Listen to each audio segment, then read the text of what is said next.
Good morning mga kaibigan. Naimbag nga bigat kanyayo amin na po.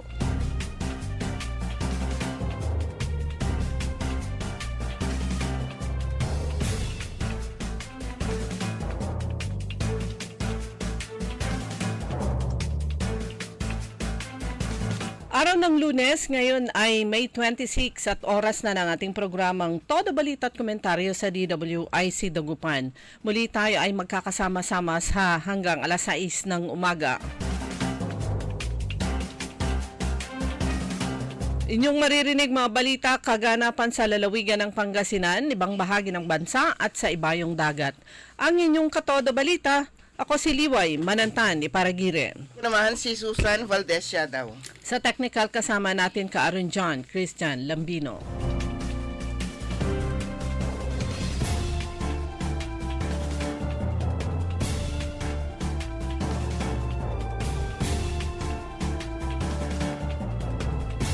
Sa ulo ng mga balita sa Balitang Nasyonal. Utos na mass resignation hindi pa pogi ayon kay Secretary Bersamin.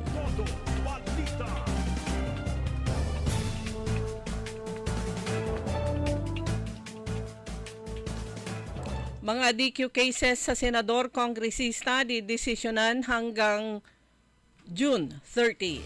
Todo Balita.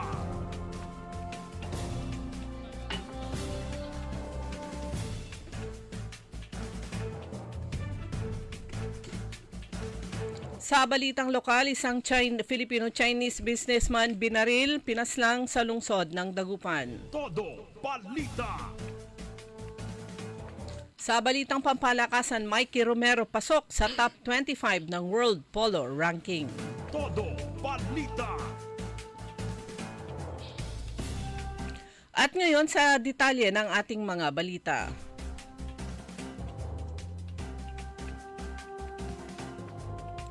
Itinanggi ni Executive Secretary Lucas Bersamin na papogi lamang ang kautosan ni Pangulong Ferdinand Marcos Jr. na courtesy resignation sa mga opisyal ng kanyang gabinete. Sinabi ni Bersamin na ang paghingi ng courtesy resignation sa mga cabinet officials ay isang honorable na paraan para umalis ang sino man na hindi natugunan ang expectations ng Pangulo.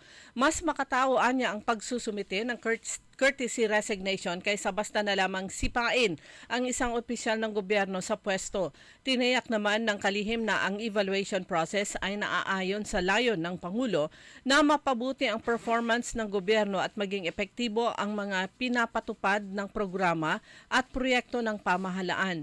Nangako naman si Bersamin na ang proseso sa pagpili ay magiging mabilis na hindi kompromiso ang due diligence. Sa susunod na linggo anya, muli siyang mag-aanunsyo kaugnay sa cabinet revamp sa sandaling meron ng desisyon patungkol dito.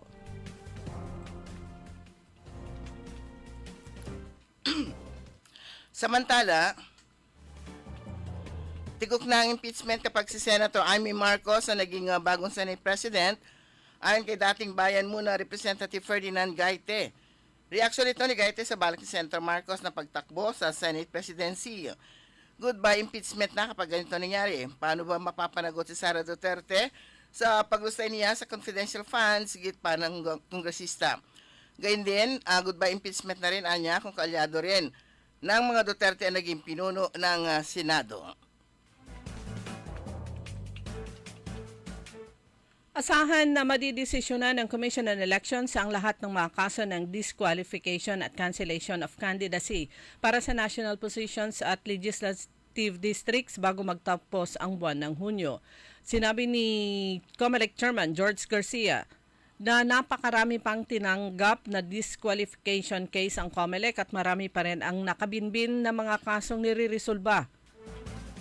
Sa mga election protest naman, nilinaw na Garcia na ang mga lokal na posisyon tulad ng governor, vice governor, sangguniang palalawigan, city mayor, city vice mayor at sangguniang panlungsod lamang ang sakop ng kanilang jurisdiction. Sa iba pa natin mga balita, may bagong variant ng COVID-19 ang nadetect sa France. Ayon kay virologist Bruno Lina, 4 na kaso ng bagong COVID-19 variant sa NB1 1.81 ng natukoy sa mga ospital at village sa naturang bansa.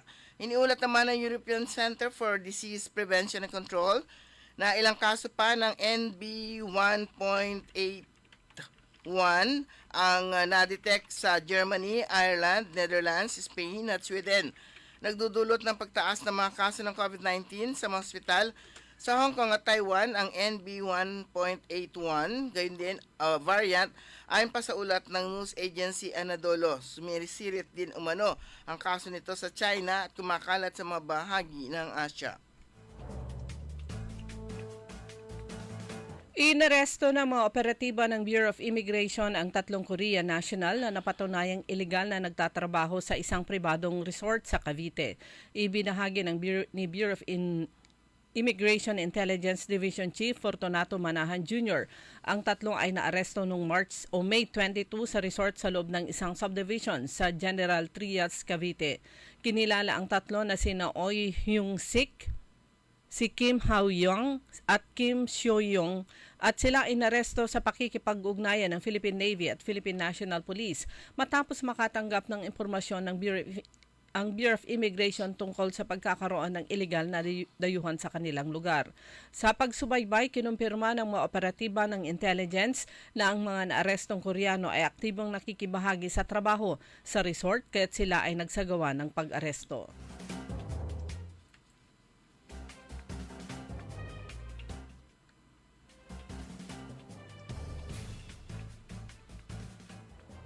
Samantala, kinundina ni Kabataan Party List Representative Raul Manuel si Duterte Youth Party Chairperson Ronald Cardema sa pambubuli umano nito sa COMELEC upang mapilit itong iproklamang kanilang panalo sa katatapos na eleksyon. This 40-year-old person has had tantrums and peddled disinformation to bully COMELEC into giving them a seat in Congress. Desperado na talaga, sabi ni Manuel. Ilang araw bagong eleksyon, pumunta si Cardema at ang misis nitong si dating Duterte Youth Representative Marie Cardema sa Kamara upang maghain ng impeachment complaint laban kay Pangulong Ferdinand Marcos Jr. Hindi nila naihain na reklamo dahil wala sa kanyang tanggapan si House Secretary General Reginald Velasco. Hindi pa bumabalik ang mag-asawa sa Kamara upang ihain ang panukala. Inaalam pa ng Bureau of Fisheries and Aquatic Resources o BIFAR ang pinsala sa barko nito na ginamitan ng mga water cannon ng Chinese vessel at ginitgit nitong linggo. Sa isang forum, sinabi ni BIFAR spokesperson Nazario Briguera na nasira ng China Coast Guard ang port bow at smoke stock ng BRP Datu Sanday. Sinabi ng BIFAR na patuloy pa rin sila sa pagsasagawa ng marine research mission sa West Philippine Sea sa kabila ng nasabing insidente. Naganap noong Miyerkules ang pambobomba sa territorial area ng Pilipinas sa Pag-asa Island at Pag-asa K2 na bahagi ng Kalayaan Group of Islands sa West Philippine Sea. Maring kinundina ni Cagayan de Oro Representative Rufus Rodriguez ang unfair shotgun warning na pinalabas ng Estados Unidos sa mga Amerikano upang mag-ingat at rekonsidera ang kanilang pagpunta sa Pilipinas dahil sa banta umano sa kanilang kaligtasan. Kasabay nito, nanawagan si Rodriguez sa Department of Foreign Affairs na ipatawag si USA Ambassador to Manila Mary Kay Carlson upang magpaliwanag sa inilabas na travel advisory ng Amerikano noong May 8. Hinimok din ng mambabata si Pangulong Ferdinand Marcos Jr. na alamin sa Department of Foreign Affairs kay Philippine Ambassador to the US, Jose Manuel Romualdez, at Department of Tourism kung ano na ang mga aksyon na ginawa nito kaugnay ng inilabas na advisory ng Amerika. Sa gitna ng maling impormasyong tungkol sa benepisyo sa kalusugan ng pag-inom ng gatas para labanan ang tuberculosis na islinawin ng Philippine College of Physicians at Philippine College of Chest Physicians Council on Tuberculosis na ang tuberculosis ay isang sakit na dulot ng Mycobacterium tuberculosis. Ito ay nakukuha sa pamamagitan ng airborne droplets sa pagitan ng mga tao. Ang aktibong sakit na TB na may madaling kapitan ng mga strain ay maaring pagalingin sa pamamagitan ng kombinasyon ng 4-drug regimen, kabilang ang isoniazid, Rifampin, pyrazinamide at ethambutol na pinaiinom sa loob ng 6 na buwan. Nilinaw nila na ang sinusuportahan ng suplemento ng gatas ay ang kalusugan ng buto, ngunit hindi isang alternatibo sa pamamahala ng TB. Ang pagkaantala ng paggamot ay maaaring sanhin ng pagkalat sa ibang mga organo at iba pang mga tao at maaaring humantong sa kamatayan ayon sa mga eksperto. Sa ating balita, sa ibayong dagat, tinatayang higit sa 17 katawan ng sugatan matapos mang-atake ang isang babae gamit ng kutsilyo sa main station sa Northern City ng Hamburg sa Germany. Hawak naman na ngayon ng otoridad ng 39 anyos na suspect na isang German woman kung saan kusa raw itong sumuko sa mga pulis. Nangyari insidente noong Biyernes na alas 6:30 ng gabi. Ayon sa pulisya, wala ebidensya na political motive ang ginawa ng babae. Tingin nila nakaranas ang suspect ng psychological emergency.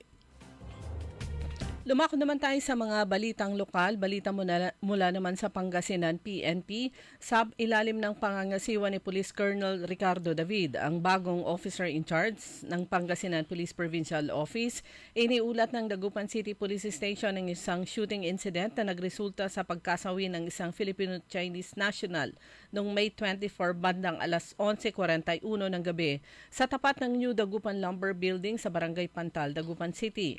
Batay sa paunang investigasyon, kagagaling lamang ng biktima sa isang lamay sa AB Fernandez East at papalabas na sana gamit ang kanyang sasakyan ng pagbabarilin siya ng hindi pa nakikilalang sospek. Tumakas ang gunman kasama ang isa pang lalaki na naghihintay sa labas at mabilis na tumakas palayo sa lugar. Ang biktima ay nagtamo ng mga tama ng bala at agad na isinugod sa Region 1 Medical Center, ngunit idiniklarang dead on arrival. Na-recover sa pinangyarihan ng insidente ang 4 na basyo ng bala, isang deformed slug, isang bullet jacket at isang deformed lead bullet. Patuloy ang masusing investigasyon ng mga otoridad upang matukoy ang pagkakilanlan ng mga salarin at ang motibo sa insidente. Aktibo ring isinasagawa ang dragnet at checkpoint operation sa tulong ng mga karatig na himpilan.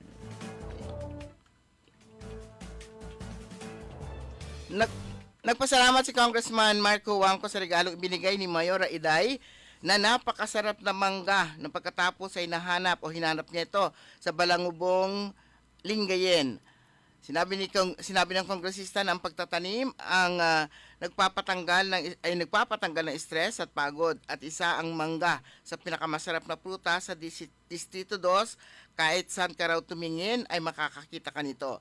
Bilang isang plantito, ihinanap niya ang uri ng manggang iniregalo sa kanya at nakahingi rin siya ng mga cuttings na igagraph upang maparami at maibahagi ito.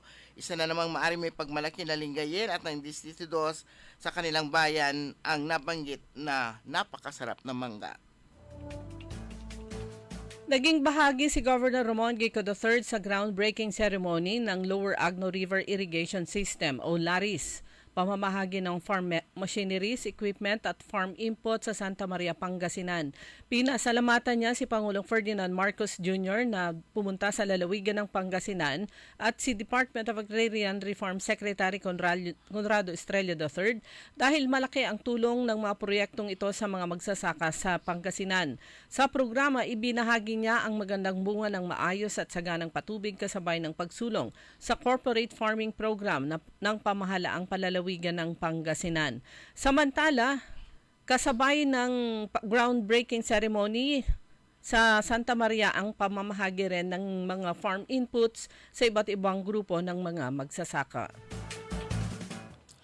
Formal nang binuksan noong Sabado ang ikalawang edisyon ng LGU Mangaldan Inter-Barangay Basketball Tournament sa Macario Idia Development Center. Tampok ang isang makulay na parada ng mga kupunan, muses at sangguniang kabataan councils mula sa iba't ibang barangay sa bayan. Isinagawa ang parada sa Cabana Rizal Avenue kung saan dumaan ang 27 basketball teams kasamang kanilang muses at youth officials sa saliw ng makukulay na pagtatanghal ng Pandaragupan Tribe.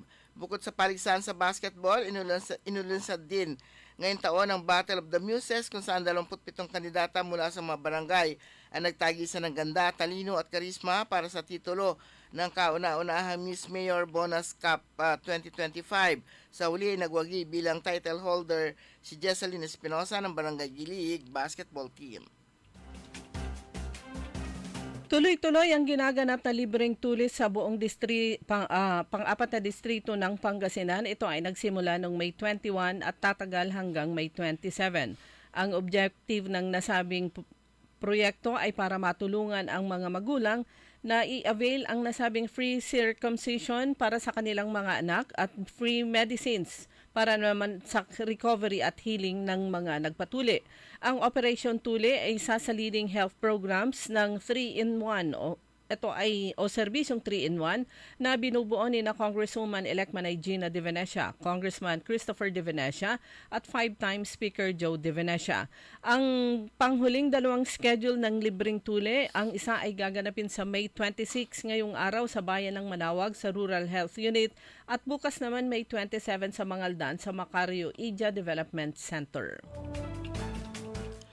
Sa Operation Tuli pa rin na magpapatuloy ngayong araw ang Operation Tuli na handog ng lokal na pamahalang lungsod ng Alaminos sa pamumuno ni Mayor Arthur Brian Celeste sa pamamagitan ng City Health Office na sa pangangasiwa naman ni Dr. Victoria Carambas para sa mga kabataang Alaminians. Sa iba pang mga kabataang Alaminians na nais makavail sa nasabing libreng health service, ang nakatakdang araw para sa Operation Tuli ay May 31, 2025 at June 7, 2025 sa City Health Office, 2nd floor building. Dumako naman tayo sa mga balitang pampalakasan. Formal nang nagbukas ang 2025 Palarong Pambansa sa Lawag City, Ilocos Norte. Ang nasabing pagbubukas, walang ibang ang pinakamataas na opisyal ng Pilipinas na tupong Ilocos Norte ang naging panauhing pandangal, walang iba kundi ang Pangulong Ferdinand Marcos Jr. Ang opening ceremony ay ginanap sa Ferdinand E. Marcos Memorial Stadium sa Lawag City sa Ilocos Norte. Tinatayang nasa 15,000 na mga student athletes ang kalahok sa nasabing sports festival na nag-umpisa kahapon at tatagal hanggang May 30. Samantala, inilista ni businessman, lawmaker at sportsman Mikey Romero ang kanyang pangalan sa Philippine sports history matapos makasampa sa top 25 ng World Polo Tour Amateur Rankings. Umakyat si Romero sa world number 24 kasama ang 110 WPT points na nakamit niya sa kanyang impresibong debut sa 2025 Gauntlet of Polo, ang pinaka-prestigyosong polo series sa buong mundo. Sumanyang kabuuan ang ating newscast sa ating Todo Balita at Komentaryo. Kami po yung mga tagapagbalita. Ako po si Susan Valdez Yadaw. Ako naman si Liway Manantani para gire. Ang oras po natin alas 5:25 ng umaga. Todo Balita. Ang balitang ito ay inihatid sa inyo ng Bingo Plus. Download Bingo Plus app now on Google Play and Apple App Store for a chance to win up to 312 million pesos jackpot prize. Visit bingoplus.com to learn more. With Bingo Plus, bingo sa saya, plus sa panalo. Gaming is for 21 years old and above only. Game responsibly. Keep it fun. Magandang araw po sa ating lahat, sa ating mga bisita. Inaanyayahan ko po kayo sa aming lungsod ng Alaminos para po mabisita at ma-experience ang ating mas pinagandang 100 Islands. Marami na pong pagbabago sa ating mga isla at sana makita namin kayo dito sa aming lungsod para po makapag-swimming, makapag-enjoy kasama ang inyong barkada at ang inyong pamilya itong summer vacation. So tara na! Dito sa Alaminos City para sa ating 100 Islands. Ang patuloy na pagpapaganda sa 100 Islands National Park at lungsod ng Alaminos ay pinangungunahan ni Mayor Art Brian Celeste.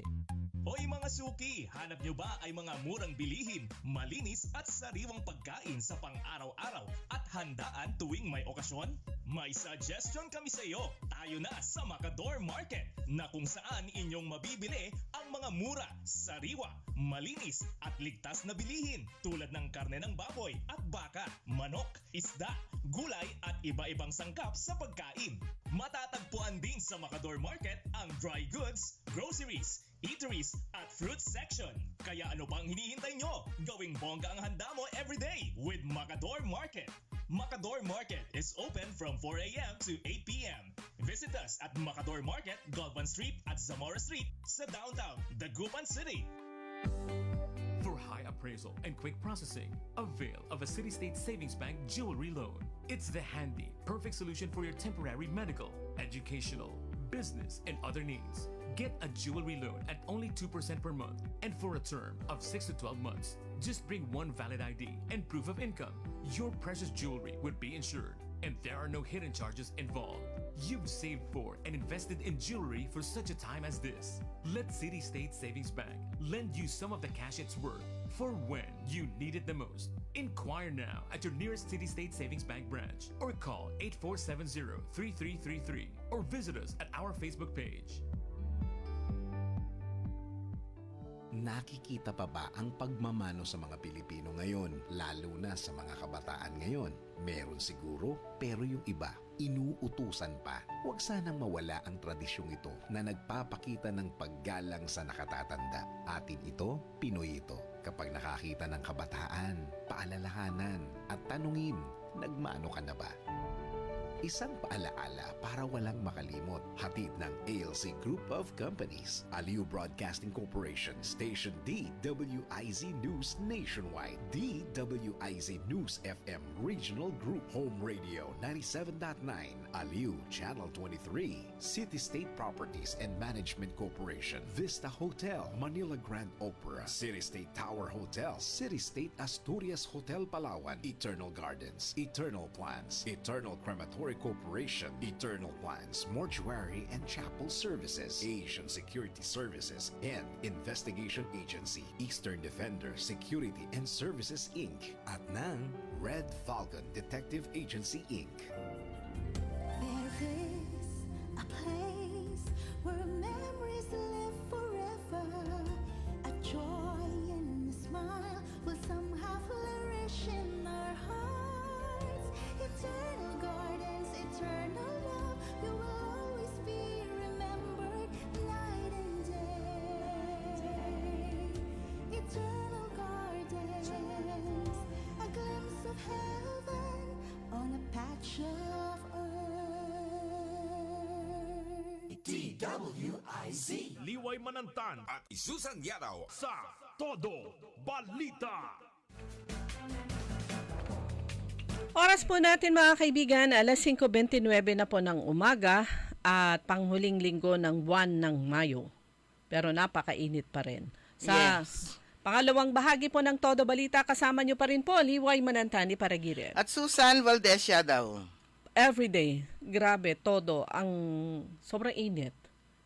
Pero malapit na ang June, uulan na kaya. Malapit na ang June, malapit na ang opening of classes. Yun ang siguradong sigurado.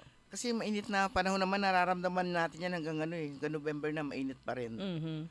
Kaya, yun, mainit na talaga ang panahon. At yung pag-ulan din, anytime din. Kaya hindi mo nga rin masabi. Kasi nga sabi nga nila, di ba, yung classes nga, yung opening of classes, hindi nga nila determine kung saan na ba talaga dapat. Kasi pati yung panahon, hindi mo na rin alam kung kailan tag-ulan, kailan ba talagang tag-init. At dahil nga sa pag-iba-iba po ng panahon, yun nga yun, climate change nga. Pero ito, alam mo itong balita na to, malinaw na isang paglabag sa regulasyon ng LTO at Human Rights Principle ang anumang klaseng paniningil ng pamasahe na nakabase sa panglabas na anyo, kabilang na riyan ang timbang na isang pasahero. May nakita sa title kasi ito, Tabatsoy, huwag singilin ng doble. Kwento dyan ay... Kasi may mga complaints reports na lalo na sa mga sa mga jeepneys at saka sa bus o minibus, coaster. Na kapag mataba, oo, doble ang singil. So ito yung mahigpit na babala ng LTFRB hinggil sa mga driver at operator ng public utility vehicle na naniningil ng doble pasahe base sa itsura, sukat at timbang ng mga pasahero. Makatanggap sila na reklamo hinggil sa mga PUV drivers daw na naniningil umano ng mas mataas na pasahe sa mga overweight at plus size na pasahero. Buti sana kung yung mga payat sinisingil nila ng doble, ng less din. Kalahati. Oo, hindi naman. Ayun, na ano lang ako, ops, ano na naman ito? Hindi, that's a discrimination din kasi. Human rights violation. Oo. Kaya tama din lang yun. Although yung iba kasi hinahabol nila syempre yung malaki yung kita nila, lalo na kung mahina, matumal ang biyahe. Kaya lang, isang tao lang yun eh. At saka ano naman yung parang sobrang insulto, Mm-mm. yung sisingilin ka ng doble. Wherein yung mga payat naman, di naman nila dinidiscountan din naman ng kalahati. Ayan. Pero Lunes na po ngayon, 26, gaya ng sabi mo, sa linggo na lang, June na lang, kaya may regular session. Yan ang tanong, may regular session kaya ngayon? Pero ang sangguniang panlungsod ng Dagupan, nagkaroon na sila ng regular session nung nakaraang Tuesday. Yan, dahil nga, alam naman natin dito sa Dagupan, meron pa nga time na 2 beses. 2 beses sa isang linggo. Sa isang linggo. Lalong-lalo na ngayon, dahil nga siyempre pa-out na rin yung dating majority. So siguro hindi rin naman nila, hindi rin naman nila palalampasin naman yung pagkakataon na makapag session pa rin para naman maayos din silang makapagpaalam din sa kani-kanila paalam. Oo, dahil pa naman, June 30 pa naman matatapos yung kanilang termino. Meron pa silang isang buwan para trabaho. Pag sa Lunes na regular session ng Sangguniang Lalawigan, ilan pa ba ang Lunes na natitira itong term na to? So ngayon, May 26, tapos sunod June 9, June 16, June 23, June 30 Lunes. So syempre wala na 'yon. Alam mo, goodbye pa sila ng June 30.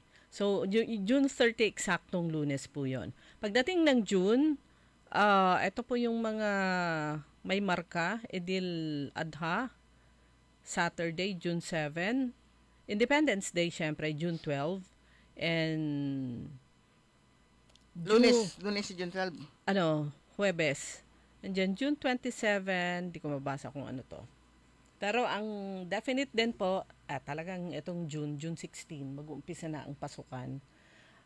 Ito yung first time na mag-uumpisa ng June ulit ang pasukan sa mga public schools. Siyempre yung sa private schools, medyo magdi-differ lang ng konti yung petsa, pero June na rin po yan. Pero lang yung mga schools na talagang August yung umpisa ng kanilang pasukan. Sa kasalukuyan po, more or less 15,000 na mga student athletes ang nasa Ilocos Norte. Yung galing sa Visayas, Mindanao, bumiyahe pa sila ng yung iba mahigit isang araw para makarating sa kabilang dulo ng Pilipinas dyan sa Ilocos Norte. Yung iba sumakay ng eroplano. Usually, sumasakay sa eroplano yung mga atletang may kaya ang kanilang magulang. Ang ginagawa ng magulang, sila na yung bibili ng tickets. Pero yung iba naman, sakay sila sa barko. Pag Cebu to Manila, that's 1 day lang. Pero imagine nyo kung sa Mindanao na mismo, mahigit isang araw yung kanilang biyahe sa barko.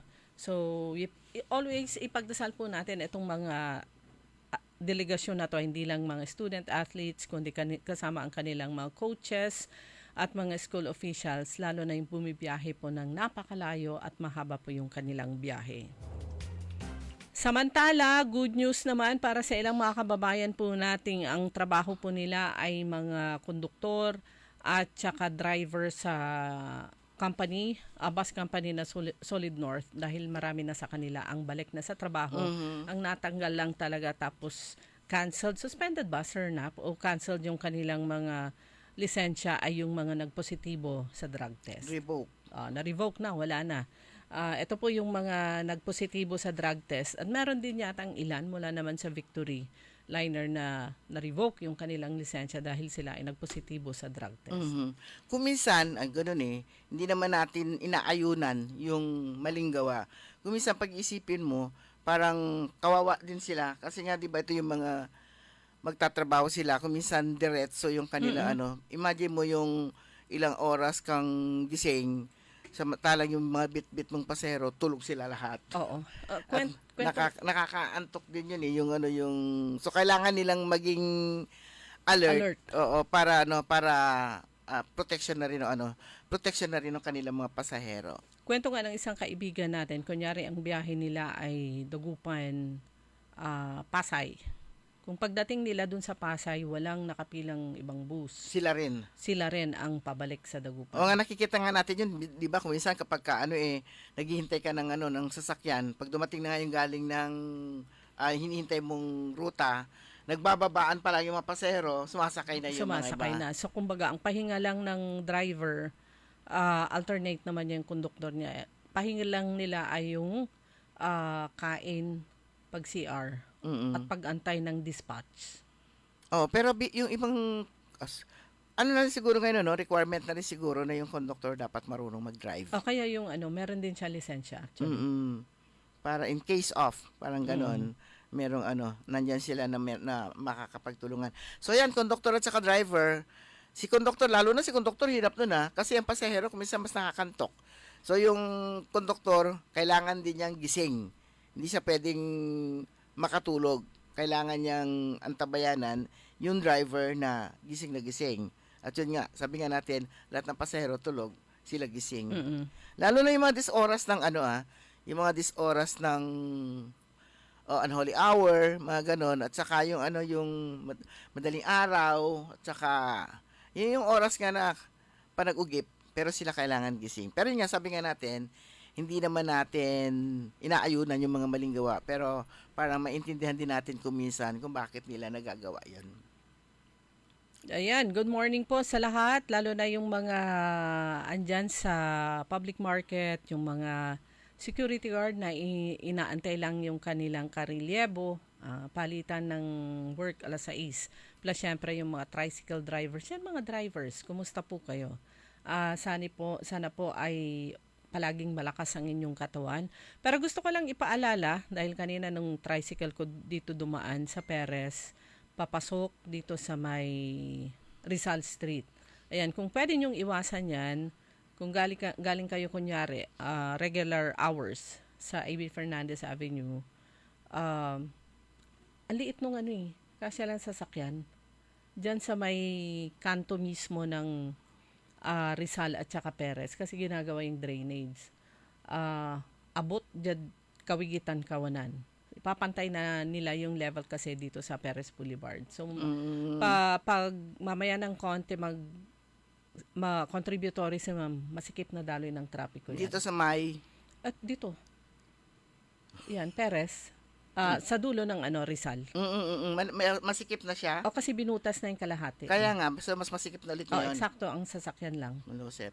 Siyempre yung sa kabila, di ba? Yan yung meeting point ng elevation ng Rizal Extension at saka Perez Boulevard. At saka butas na dito, tapos mahaba pa yung doon, yung tawag nito, yung nilagay nilang harang.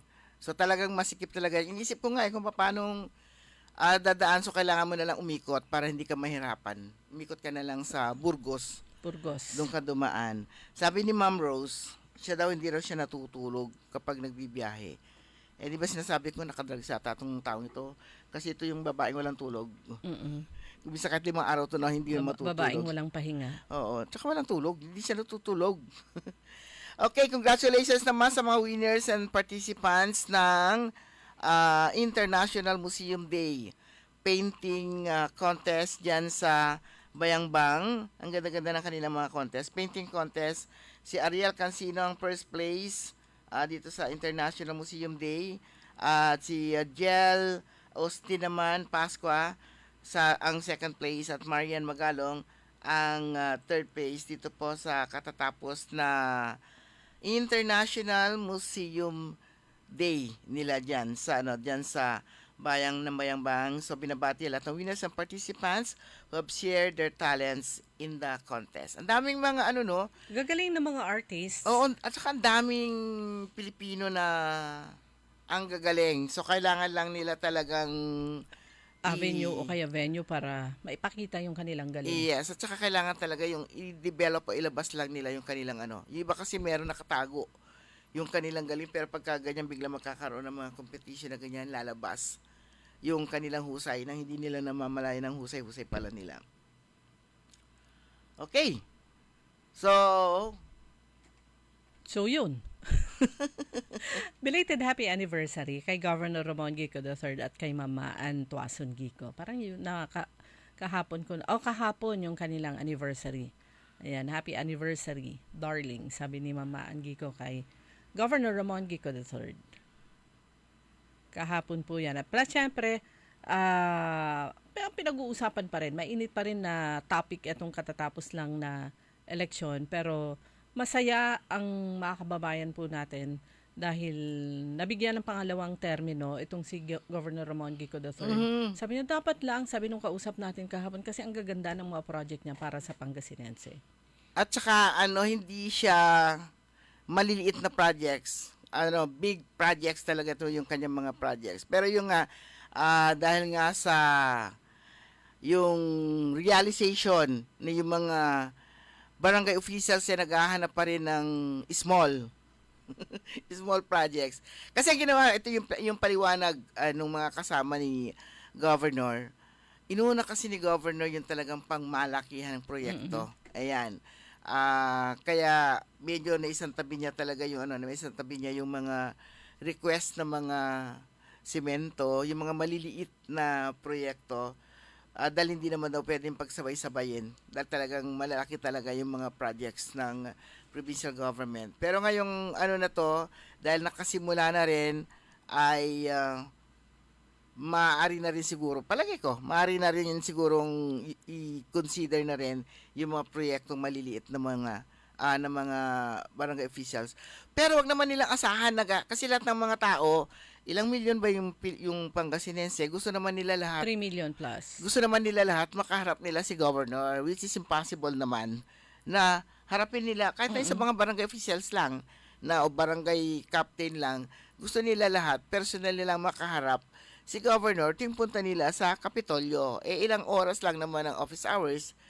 Ang gobernador kasi is yung kanyang trabaho pang malakihan, pang mataas. Kaya nga merong mga department heads na sa bawat departamento na sila yung tutugon doon sa kung ano man yung pangangailangan ng ating mga kababayan, kung ano man yung concern nila, kung sa DSWD, nandun ang DSWD, kung sa engineering, meron din naman sa engineering, doon sila pumunta sa concerned agencies na kailangan talaga nilang puntahan. Pero na kapag talagang doon sa Office of the Governor, tapos Office of the Governor naman, may mga secretary naman yan. Oo. Meron din naman meron din naman si administrator. At sila na ang bahalang Ihanap kung saan. Ihanap kung saan tumugon dun sa request. Pero kung hindi nyo makuha kagad yung sagot dun sa inyong request, wag naman kayong demanding, kumbaga. Kung minsan kasi paulit-ulit na lang yung request Although kung minsan naintindihan natin, ang gusto lang, yung iba gusto lang, kahit hindi matugunan yung kanilang request, makaharap nila ang ating mga opisyal. Yes, oo. Kaya nga tayo every time na makikita mong may chance na makaharap mo yun, nakikipicture ka. Yun yung mga pagkakataon na makakaharap mo rin sila na dahil hindi naman palagi rin na nakakausap din natin sila. Pero ulit-ulit pa rin po at patuloy ang information dissemination, pag-explain at kampanya. Kasama na dyan ang pag-encourage ni Governor Ramon Gico III at ni Vice Governor Mark de Guzman Lambino sa mga kapwa natin Pangasinense, yung hindi pa naka-enroll sa Giconsulta, magpa-enroll po kayo. Hindi yun pang politika, pang election. Tuloy-tuloy po 'yan. Plus yung mga enrolled na pero hindi nila naintindihan kung ano yung pinasukan nila. Congratulations sa inyo dahil enrolled na kayo. Kumbaga yung pangalan ninyo, kung na-enroll nyo, yung mga miyembro ng pamilya nyo ay naisama nyo na may enroll sa Giconsulta plus e-consulta ng PhilHealth, Giconsulta ng probinsya, through the Giconsulta program ng probinsya. Congratulations kasi enrolled na kayo. So tuloy-tuloy po yan. Kung wala pang schedule dyan sa inyong barangay, sa inyong lugar, pwede naman po kayong pumunta sa mga ospital ng probinsya. Ayan, ito rin ang balita rin na sabi nga natin at sabi rin ni Governor Gico, yung ibang mga syudad gagawin na rin yung ginawa natin. So sila pa rin yung masasabi pa rin nating nauna first. Si Quezon City Mayor Joy Belmonte, inanunsyo niya na yung plano niya to enroll all city residents in the consulta package of the PhilHealth to make healthcare affordable for her constituents. Quezon City has a population of 2.96 million ayon sa PSA report in 2020. O imagine nyo, Quezon City will emulate Governor Gico's Consulta plus Consulta project. O di, ayun na.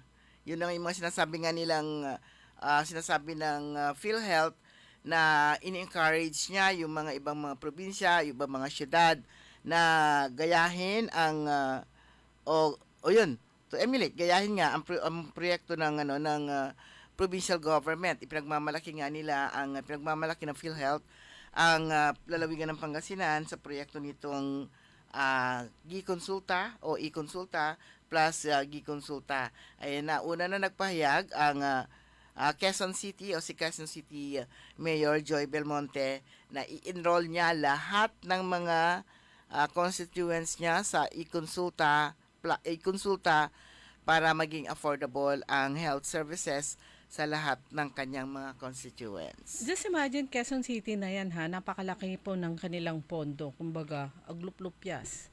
Yet appreciate din nila itong programa pa rin ng PhilHealth at kanilang isusulong na yung i-enroll mismo ng lokal na pamahalaan ng Quezon City yung kanyang mga mamamayan. So, ito naman po ay nakita po ng PhilHealth yung ganda ng programa. Mas matutulungan kasi ang PhilHealth na makamit nila yung target nila na enroll ang napakaraming bilang ng mga Pilipino. Lalo na ang Quezon City, isa to sa mga pinakamalaking syudad sa Pilipinas. At yun nga, siya nga yung nagpakita nga ng i-replicate niya yung legacy project ni Governor Gico. Ito yung Giconsulta's Unified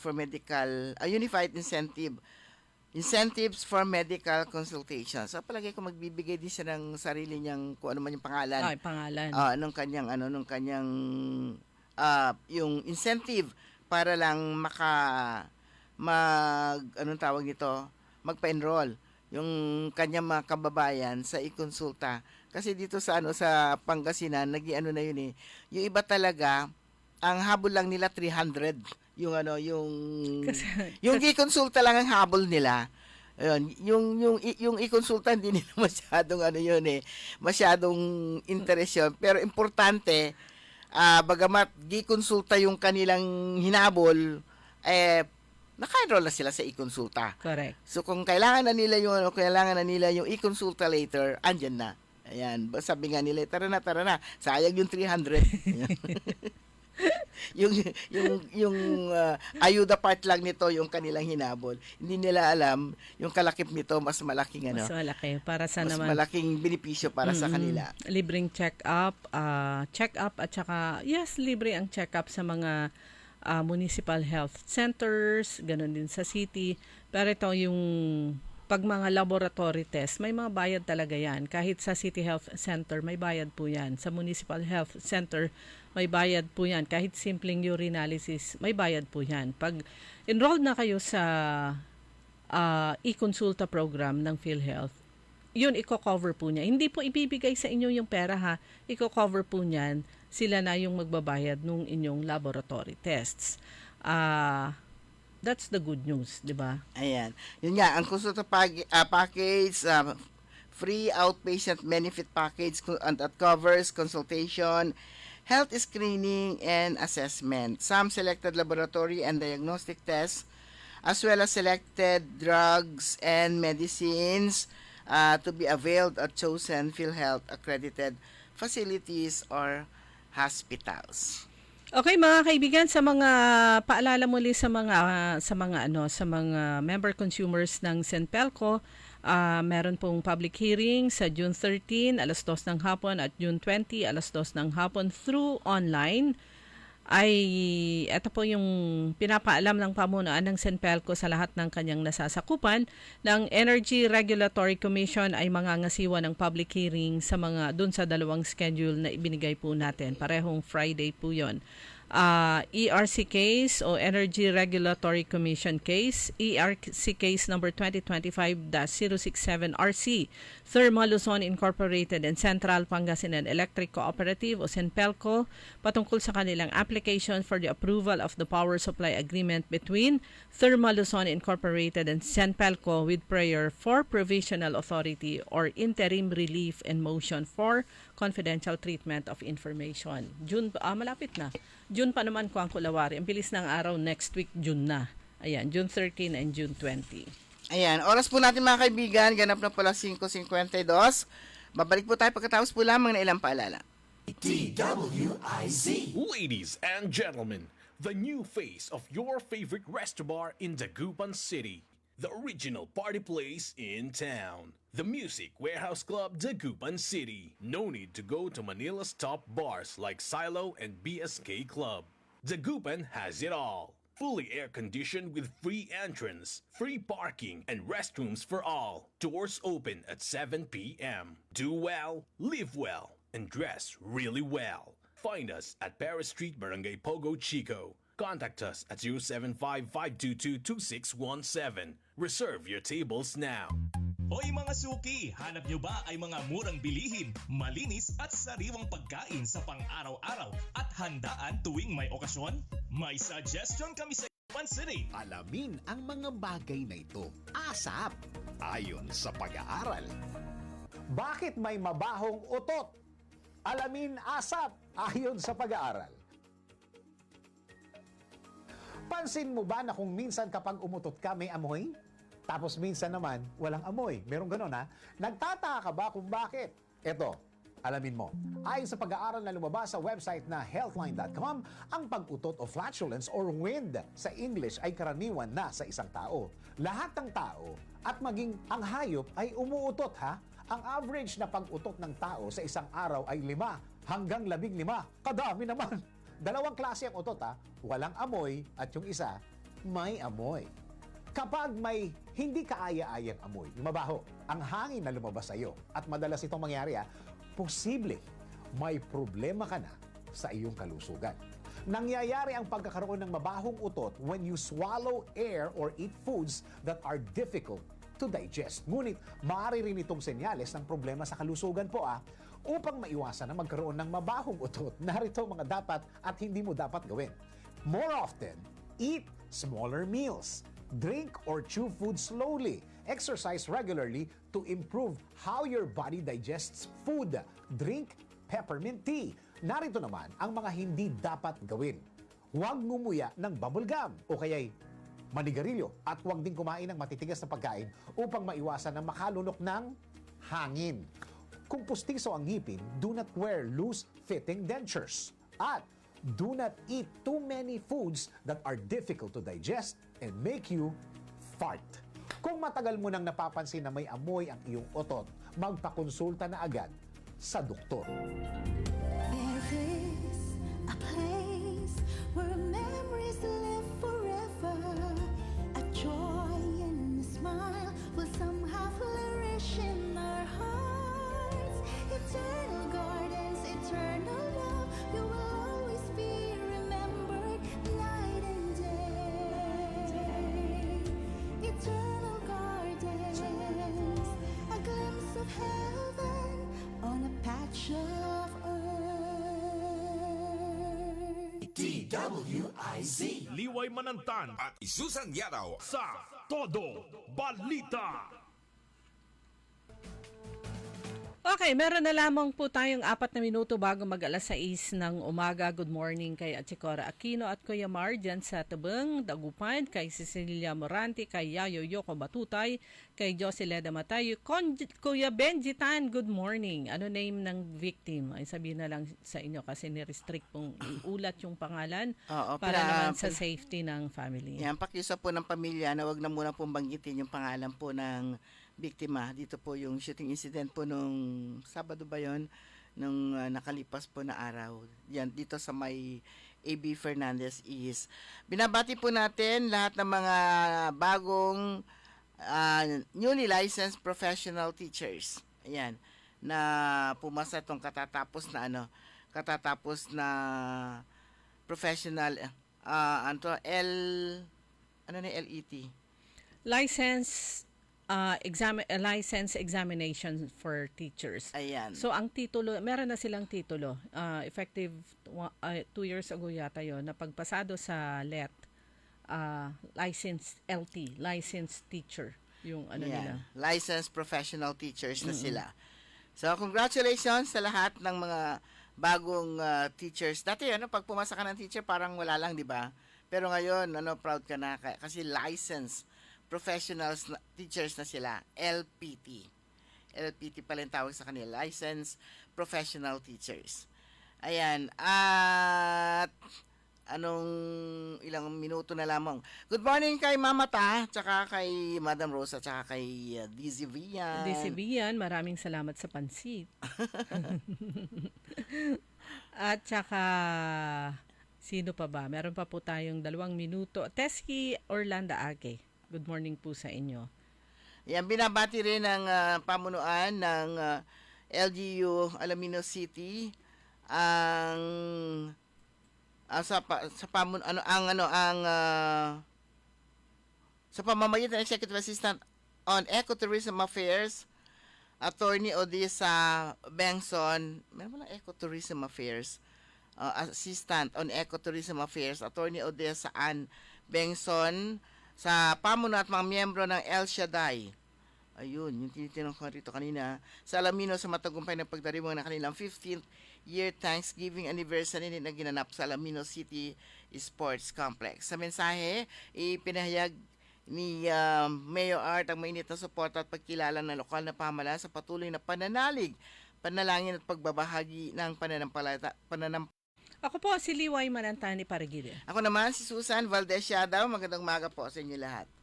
Sumainyo ang Todo Balita, Lunes hanggang Sabado dito